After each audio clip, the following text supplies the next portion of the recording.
AK Mishra साहब, AK Mishra साहब, ज्योति साहब आपकी बातों का कुछ जवाब देना चाहते हैं। मिश्रा जी, देखिए, ज्योति साहब ने एक बड़ी इंपॉर्टेंट चीज बोली। मैं समझता हूं कि ज्योति साहब भी पत्रकार हैं, कि इन्होंने बोला दुनिया में टॉप 3rd सबसे डेंजरस देश है, जगह है पत्रकारों के लिए, फ्रीडम ऑफ स्पीच।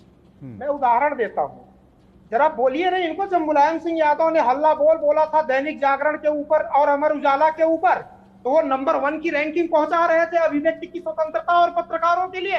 है हिम्मत इनकी बोलने की? जरा बोलिए ना कि लोकतंत्र की रक्षा, राम मंदिर के लिए 500 लोगों को गोली चलवा के मरवा करके लोकतंत्र की रक्षा कर रहे थे। लोकतंत्र की रक्षा ये नहीं होती है। लोकतंत्र की रक्षा का उदाहरण है अटल बिहारी वाजपेयी की सरकार 1 वोट से गिर गई। चाहते तो मैनेज कर लेते, खरीद सकते थे, किसी को फोन कर देते, तब भी उनको 1 वोट मिल जाता। वो लोकतंत्र की रक्षा है। किताब लेके हाथ में लोकतंत्र हम बचाएंगे। लेकिन मिश्रा साहब, आपने अटल बिहारी वाजपेयी की सरकार का जिक्र किया कि 1 वोट से गिर गई और बीजेपी ने यह कहा कि हम किसी को खरीदेंगे नहीं। लेकिन आजकल जो राज्यों की सरकार गिर रही है उस पर क्या कहेंगे आप? नहीं, कहां सरकार गिर रही है? क्यों? आप देखिए, कई राज्यों में, महाराष्ट्र को उठाकर देख लीजिए, मध्य प्रदेश को उठाकर देख लीजिए, तमाम कांग्रेस के नेताओं को बीजेपी ने अपनी पार्टी में शामिल करा और वहां पर सरकारें गिराई।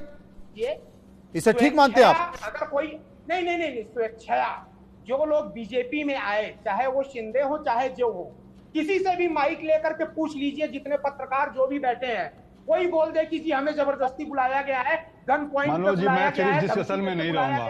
अगर इस तरह के आप एनालिस्ट को बैठा, ज्योति साहब अपनी बात कहिए ना, आप अपनी चर्चा कीजिए।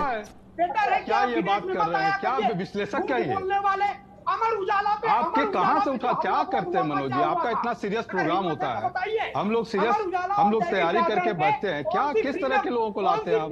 क्या मनोज जी, इतना बढ़िया? नहीं मिश्रा जी, लेकिन एक बात तो मानना पड़ेगी, कि जिस तरह से तमाम राज्यों से स्थिति को देखिए आप, जिस तरह से भारत कांग्रेस के या दूसरी राजनीतिक पार्टियों के राजनेता बीजेपी में ज्वाइन कर रहे हैं, भारतीय जनता पार्टी में इस बात